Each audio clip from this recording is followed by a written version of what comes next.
Tere õhtust! Järgmine pooltund kuulub korvpallile. Tänases saates räägime pikemalt noorte korvpallist, lisaks teeme juttu lõppenud Eesti teisest liigast. Persoonilugu on seekord aga Rapla legionärist Domagoj Pubalost. Saate lõpus saab üks õnnelik inimene FIFA spordi poolt välja pandud Piiki särgi omanikuks ning loosi läheb Piiki seljakott. Aga nüüd tänase saate juurde. Horvaadist Rapla legionär Domagoj Pubalo loodab aidata oma koduklubi medalile. Siim-Sander Vene ja Kaunase Žalgirise jaoks sai Euroliiga hooaeg läbi. Kalev Cramo on lähedal VTB ühisliiga play-off kohale. Kui 8 parema hulka jõutakse, minnakse vastamisi põhiturniiri võidu kindlustanud Moskva CSKA-ga. Selgusid teise liiga parimad meeskonnad, võitjaks krooniti Vallo Allingu juhtimisel Torma Sport. Tallinnas toimus Eesti suurim rahvusvaheline korvpalliturniir. Sellised on tänased teemad, aga meie stuudiokülaliseks on Eesti Korvpalliliidu noortekoondiste juht Raido Ringmets. Tere õhtust! Tere õhtust! Kutsusin sind täna siia tegelikult mitte ainult sellepärast, et räägime noorte korvpallist, vaid oled seotud ka meie teiste teemadega, mängisid teises liigas, aga alustaks hoopis Eesti meistriliigast, et oled ise mänginud erinevatest Tallinna klubides, lisaks Raplas ja ka Pärnus, et Eesti meistriliiga veerandfinaalid on tänavu alanud mitmete üllatustega. Pärnu on üllatanud Rakveret, samas Rapla on lasknud ennast üllatada Valgal, et mis arvad, kas tänavused Eesti meistrivõistlused on läbi aegade kõige ühtlasemad?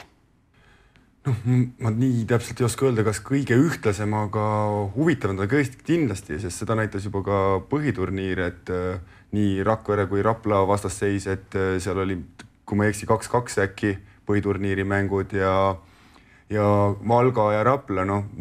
Rapla küll on põhiturniiril kõik mängud võitis, aga need 4 mängu kõik olid sellised so-so, et oleks võinud ka teistpidi minna, et selles mõttes ma arvan, et need paarid väärivad üksteist. Aga kui peaksid nüüd tänase seisuga ennustama, kes sinu arust on, ütleme, favoriit seal näiteks pronksmedalile, et võib ju eeldada, et ikkagi Kalev ja Rock peaks sinna finaali jõudma? Ennustamine, nüüd see klišee lause on tänamatu töö, aga ma arvan, et kui sinna mängudele peaks jõudma Rakvere, siis on nendel kõige suurem eelis just sellepärast, et nendel on läbi viimaste aastate kõige suurem kogemus. Aga kui Rapla suudab läbi murda Valgast, siis ma arvan, et Raplal on väike eelis Rakvere ees. Aga ülejäänud paaride, kui teistmoodi läheb, siis ma ei oska ennustada. Aga enne kui hakkame rääkima noorte korvpallist, pakume teile intervjuud Rapla meeskonna liidri Domagoj Pubaloga.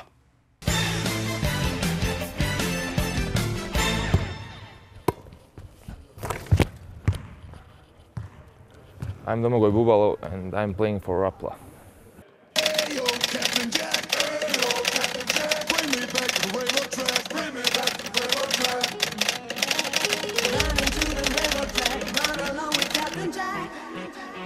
Rapla Horvaadist legionär Domagoj Pubalo on olnud tänavuse korvpallimeistriliiga üks säravamaid tähti ning põhiturniiri 3. kohal lõpetanud Rapla meeskonna selge liider.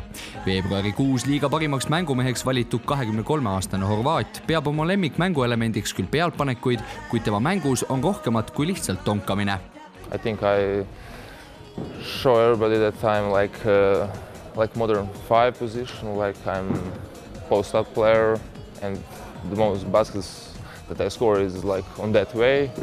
I think like I have like good shoot outside, but it wasn't so good since I'm here in Rapla. I think that could be like better. Kindlasti potentsiaal on tal olemas, aga selle kallal tuleb tal vaeva näha. Et nagu ma ütlesin, et ka mingid miinused on tal kindlasti olemas. Aga ma arvan, et paar aastat siin kas siis Raplas või kuskil mujal individuaalselt tööd ja kindlasti ta on väärt mängima kõrgemat mängu kui Balti liiga ja Estikad.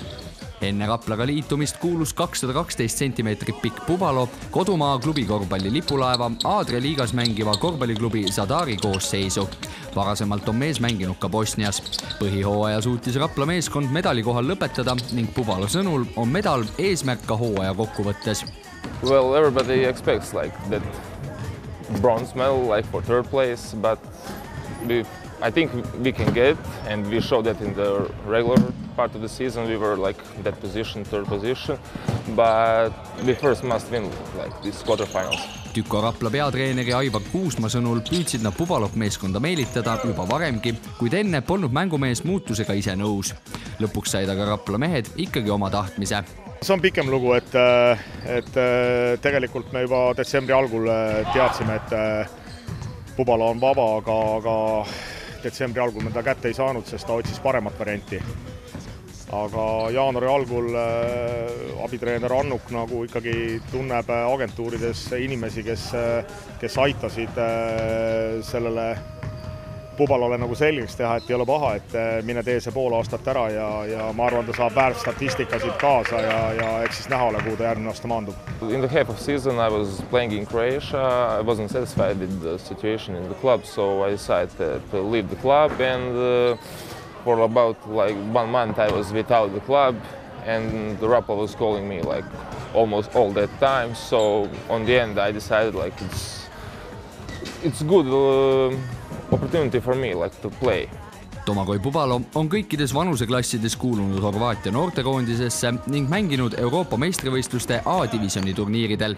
Mängumehe enda sõnul on tal loomulikult soov ka Horvaatia põhikoondisesse jõuda. Well, I represented Croatia for all the teams in my age and for B selection 1 year. So I don't know, we'll see how it's going in the future, but I hope so one day. Suurimaks eeskujuks peab Domagoj Pubalo sakslasest NBA superstaari Dirk Nowitzkit. Küsimuse peale, kas keskmängija soovib ka iidoli eeskujul NBA-sse jõuda, vastab mees nii. Maybe I don't know now, maybe it's too late, but never say never. But for sure I would like to play like in one day in EuroLeague. And what's next for you? Can we see Domagoj in Estonian League next season as well, or? I still don't know. We must like every time with basketball players we see like when the season ends what are the options, so maybe. Aga tuleme nüüd siis noortekoondiste juurde. Lisaks sellele, et Eesti meestekoondis osaleb sel aastal EM-finaalturniiril, on võistlustules ka mitmed noortekoondised. Millised täpsemalt ja milliste eesmärkidega nad siis välja lähevad? Noortekoondistest see aasta lähevad finaalturniirile. U18 tüdrukud osalevad see aasta A-divisionis. Turniir toimub Sloveenias. Siis poistest on U16 poisid B-divisionis. Turniir toimub Bulgaarias. Ja U18 poisid ja nende turniir toimub Austrias. Ja lisaks on veel välja pandud universaadikoondis, kus turniir toimub Lõuna-Koreas. Aga millised võiksid olla meie väljavaated, kui tugevad on praegu meie noortekoondised? No noortekoondised on niimoodi ennem EM-i ennustada on päris keeruline, sellepärast et hea näide on eelmisest aastast, et kus U18 tüdrukud saavutasid B-divisionis teise koha ja tagasi pääsu A-divisioni, mis on nagu väga raske saavutada. Sellepärast just, et need B-divisjoni esimese otsa võistkonnad on hästi tasavägised ja seal on mõnest väiksest asjast on asjad kinni. Et seda tulemust nagu ei oskanud üldse ennustada.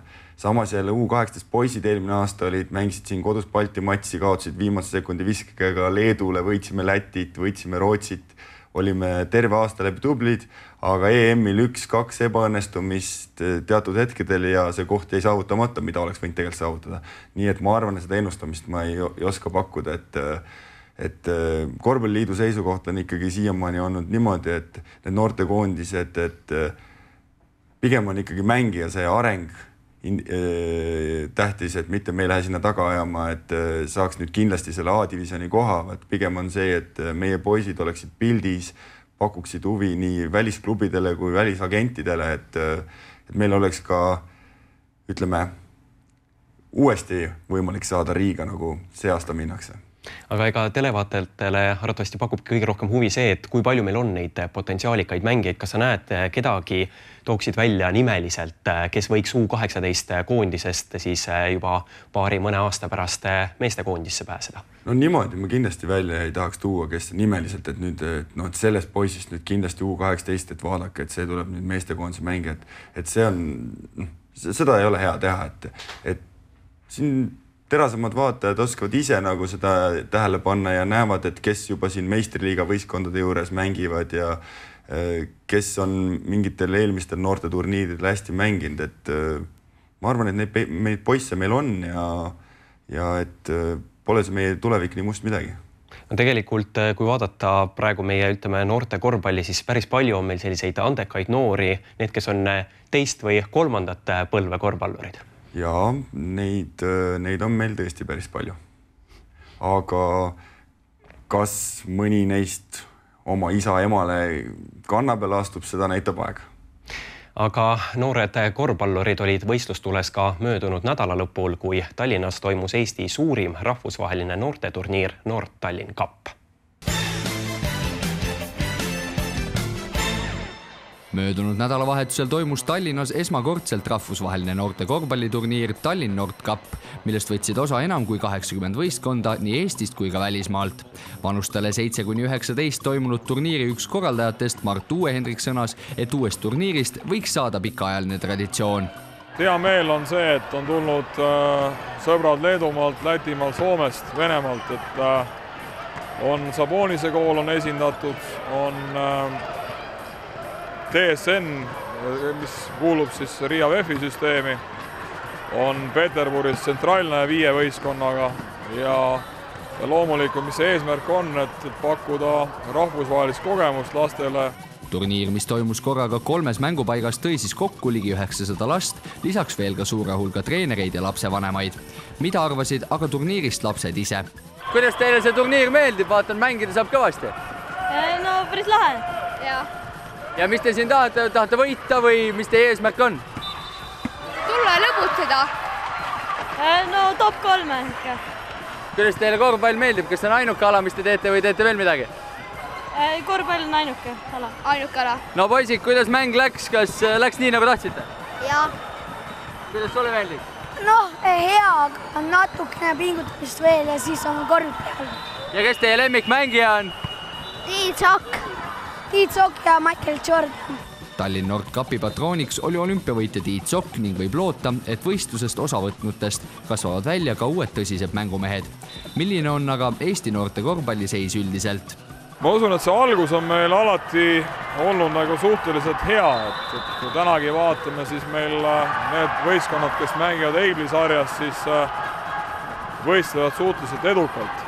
Et see kuni 16 aastani ma usun, et me teeme head tööd, et see mahajäämus tekib just see 16–18 ja sealt edasi meestesarjades, et seal me jääme nagu selgelt lätlastest leedukatest maha, aga ma usun, et sinnamaani me oleme väga konkurentsivõimelised, et nüüd ongi see, et me peame mõtlema, et miks see nii on ja kuidas me saame siis seda vanuseklassi 16–20 nagu paremini tööle. Mina olen positiivselt meelestatud, sellepärast, et nüüd eelmine aasta ma käisin 2003-2004 Balti liigat nagu tervikuna vaatamas nii Lätis, Eestis ja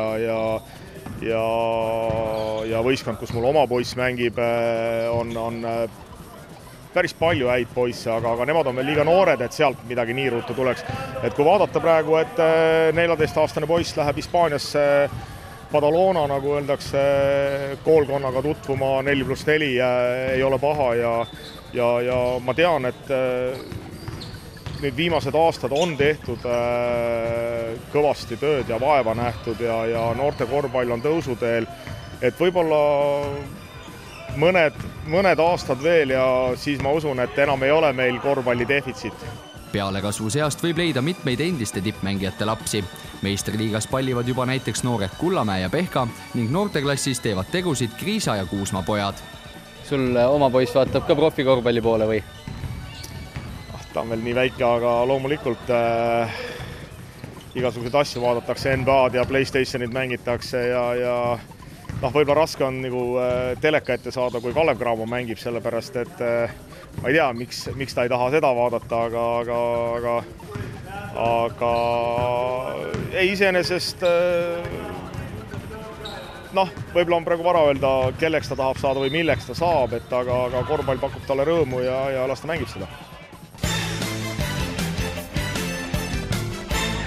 Aga noorte juures tuleme nüüd amatöörkorvpalli juurde. Meie järgmine lugu räägib teise liiga Final Fourist, kus osalesid sinagi, Raido. Mis eesmärkidega teises liigas mängisid ja miks mitte näiteks esiliigas, et tase ju lubaks?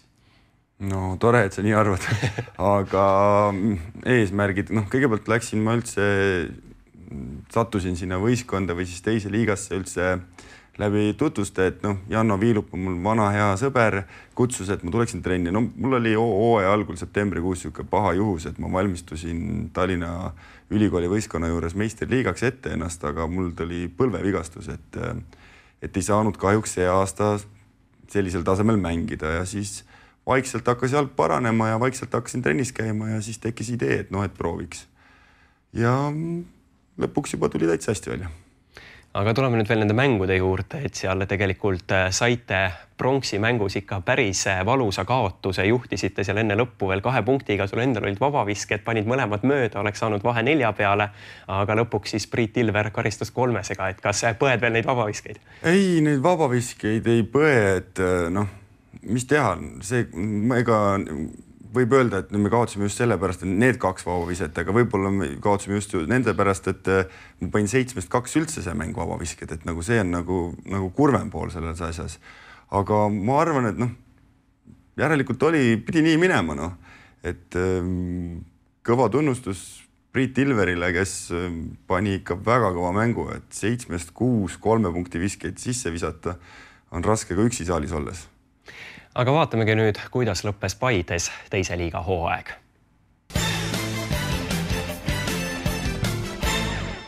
Eesti teise liiga, millest võttis osa 27 klubi lõppvaatus, toimus tänavu Paides. Teises liigas madistasid meeskonnad sel hooajal 4 regioonis ja kuigi alates play-offidest mängisid kõik omavahel segamini, jõudis 4 parema hulka igast regioonist 1 meeskond. Esimeses poolfinaalis alistas Toila tiitlikaitsja spordiklubi Rimmi 78-63, teises poolfinaalis võitis Torma Sport 75-66 Paide meeskonda. Mina arvan, et meie kõige suuremaks miinus oli just maala vastu mängimine, ehk et esimene poolega võtsime meest ja saime kõige hakkama, dikteerisime mängu, aga teine poolega maala vastu jäime natuke hätta. 3. koha kohtumise saatus otsustati viimasel sekundil. Paide oli kodupubliku ees juhtimas 69-67, kuid Rimmi pikaaegse meistriliiga kogemusega mängumees Priit Ilver tabas viimasel sekundil 3 ja aitas pronksile Tallinna klubi. Finaalis võitis Toila küll poolaja 41-36, kuid lõpuks krooniti teise liiga võitjaks ikkagi Torma tulemusega 89-79. Endine Tartu Ülikool Rocki mängumees Vallo Allingu tõi Torma kasuks 16 punkti ja 11 lauapalli. Miks kaotus? Mis juhtus? Ma arvan, et Torma pikem pink ja meie lühikesed mängijad. Et kiirusega me proovisime vastu pidada, aga siiski Torma mängis teisel poolel, surus rohkem korvi alla ja meil ei olnud nii pikka meest nagu Vallo Allingut kahjuks vastu panna täna. Päris mõnusalt, väga pingeline mäng kuni lõpuni, väga kihvt. Väga on emotsioon kõrge. Miks otsustasid see aasta teises liigas osaleda, et kindlasti sinu kaliibriga mees saab mängida ka kõrgemal? Ei, ma ei mängi enam kõrgemal. Kodusats, Torma sats, kus liigas mängivad, seda liigas ma mängin. Kas plaan on nüüd esiliigasse ka minna? Enda kohalt pean mõtlema, vaatan, mis noored kindlasti tahavad minna, vaatan, mis suvi toob. Teise liiga finaliste ootavad nüüd ees üleminekumängud esiliigasse.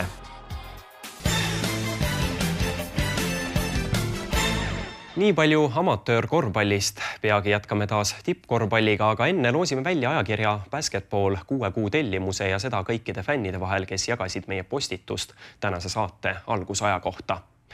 Raido, ole siis hea, võta siit korvist üks nimi. Tuli lausa 2. Võtame siis uuesti. Alasti lõigatud. Nüüd tuli 1. Nii. Ja võitja on Merike Kapp. Palju õnne, Merike Kapp, võtame teiega pärast saadet ühendust ja teatame teile, kuidas auhinna kätte saate. Aga meie räägime nüüd Siim-Sander Venest, kelle hooaeg Euroliigas sai läbi. Eelmisel nädalal lõppes Euroliiga vahegrupi turniir. Viimases voorus kohtus Siim-Sander Vene koduklubi Kaunase Žalgiris alagrupi võitja Madridi Realiga ja pidi vastu võtma kaotuse 83-99. Vene arvele kogunes 14 minutiga 8 punkti ja 5 lauapalli. Kuidas võtaksid siis kokku enda Euroliiga hooaja, et siin veebruari lõpust, märtsi algusest said rohkem mänguaega? Jah, algus oli siuke üle kivide kändud, et alguses ei olnud aga midagi särada. Aga jah, peale uut aastat läks nagu vähe paremini. Midagi üle liia särada ei ole, aga parem kui midagi. Aga mis sa arvad, mis selle muutuse siis hooaja keskel on tolnud, et on siis vorm nii palju paremaks läinud? ei tea, vormast ei ole kordagi kunagi kehva olnud, aga lihtsalt mingi hetk tekkisid seal suurtema sees suksed vigastused või mingid muud mured, nii et keegi oli puudu ja siis nagu tekkis võimalus koht endale võidelda ja selle nagu välja võitlesin. Mingil määral juhus, mingil määral töövõit, nagu öelda. Euroliiga veerandfinaalides kohtuvad Madridi Real Istanbuli Anadolu Efesiga, Istanbuli Fenerbahce Ülker Tel Avivi Maccabiga, Moskva CSKA Ateena Panathinaikosega ja Barcelona Pireuse Olympiakosega. Kui peaksid nüüd prognoosima Euroliiga võitjat, et kas usud, et mõni Hispaania klubidest või ikkagi tuleb teisest alagrupist Moskva CSKA? Ei tea, Ülker võiks samamoodi tulla, aga just öelda, kas see Final Four on selline ettearvamatu ühest mängust, kunagi ei tea, kellel varem päev ja kellel kehvem. Aga üldiselt arvan, et teisest alagrupist tuleb see võitja äkki. Soovime siis Venele edu Leedu liiga otsustavateks mängudeks, aga meie loosime nüüd välja selle piiki särgi kõikide vahel, kes on meie fänniks Facebookis hakanud ja auhindade jagamine saab teoks tänu FIFA spordile ning siin loosikorvis on üle 2600 nime. Raido, olen nummerdanud kõik meie fännid siin lehtedel siis 1-25 suvalises järjekorras, et ütle alguses üks number. 13, nii, ja võta nüüd siit korvist siis ka üks leht, nii, millelt siis number 13 auhinna võidab ja Meelis Pihlakas. Palju õnne, Meelis Pihlakas, võtame teiega pärast saadet ühendust ja teatame, kuidas oma auhinna kätte saate. Aga aitäh Raido stuudiosse tulemast ja edu siis noortekoondistele selleks suveks. Aitäh kutsumast! Meie aga räägime tänases viimases videoloos Kalev Cramo tegemistest VTB ühisliigas.